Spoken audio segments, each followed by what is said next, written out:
கல்லூரியில் படிக்கும் சமயம் ரயில் பயணம் அடிக்கடி ஏற்பட்டன. நான் இன்ஜினியரிங் படித்ததால என் வகுப்புல பெண்கள் யாருமே இல்ல. நான் படிக்கிற காலத்துல இன்ஜினியரிங் படிப்ப பெண்கள் விரும்பி எடுப்பதில்ல.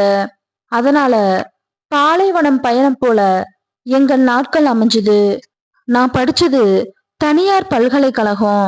அங்க எல்லா கோர்ஸ்களும் இருந்தன. கலர் கலரா தாவணி பாவாடைகளையும் பிஜி படிக்கிற பெண்களை புடவைகளிலும் பார்ப்பதற்கு ஆர்ட்ஸ் காலேஜ் பக்கம் அடிக்கடி செல்வோம். அதோட விளையாட்டு திடல் அந்த பக்கம் இருந்ததுனால மாலை நேரங்கள்ல நாள்தோறும் அந்த பக்கம் அட்டெண்டன்ஸ் கொடுத்துடுவோம். விளையாட்டு திடலை ஒட்டி ஒரு ஓடை சென்றது. அதுல எப்போதும் தண்ணீர் ஓடிக்கிட்டே இருக்கும். அதை ஒட்டி பெண்கள் ஹாஸ்டல். மாலை நேரங்கள்ல விடுதியில தங்கி உள்ள பெண்கள் அந்த ஓடை ஓரம் வந்து படிப்பாங்க. நான் ஃபுட்பால் விளையாடுவேன். பல்கலைக்கழகம் அணியில கேப்டன். பல போட்டிகள்ல வெற்றி பெற்று கோப்பைகளை வாங்கி உள்ளோம். அதனால என்ன அங்க படிக்கும் பல பேருக்கு தெரியும். ஒரு நாள் ஃபுட்பால் விளையாடிட்டு இருந்தேன். அப்போ வேகமா அடிச்ச பந்து ஓடைக்கு அந்த புறம் சென்றுடுச்சு.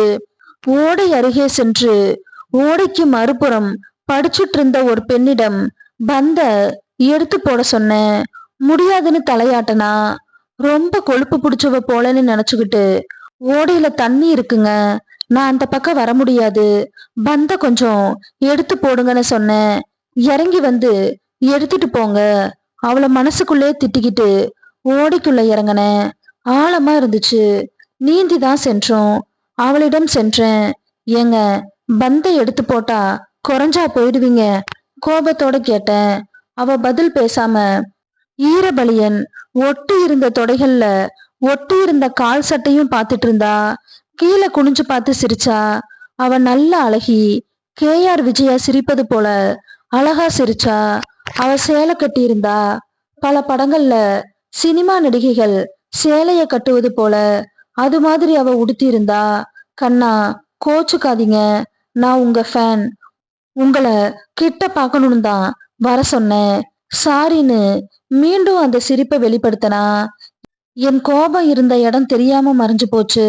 வந்த கரைக்கு மறுபுறம் எரிஞ்சுட்டு அவளிடம் பேசினேன். உங்க பேரு? குழலி.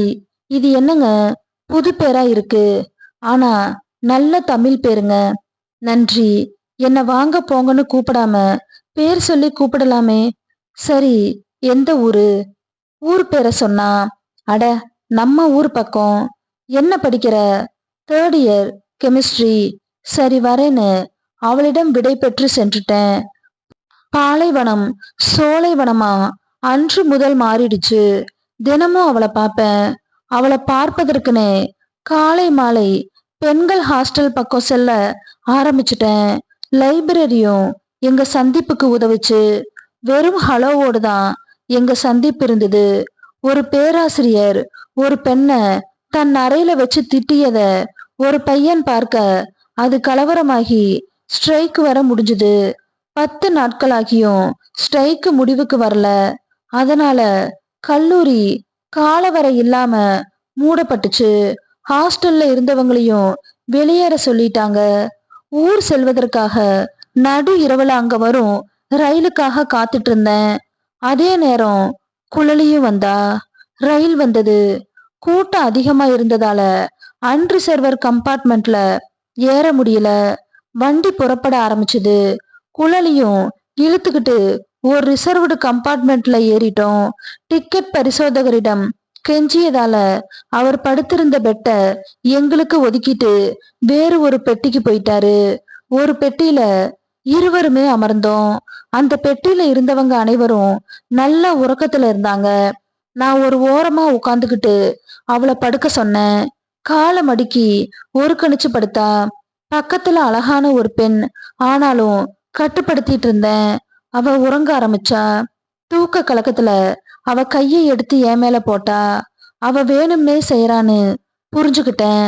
பின்பு இருவரும் பேசி நன்றாக பழகிட்டோம். அப்புறம் அவ அவங்க வீட்டுக்கு போயிட்டா. பின்பு மீண்டும் கல்லூரி திறக்க நாங்கள் காதலர்களானோம். அதுக்கப்புறம் அடிக்கடி மீட் பண்ணிக்குவோம். எப்ப ஊருக்கு போனாலும் அவளும் நானும் ஒன்னாதான் ட்ரெயின்ல போவோம்.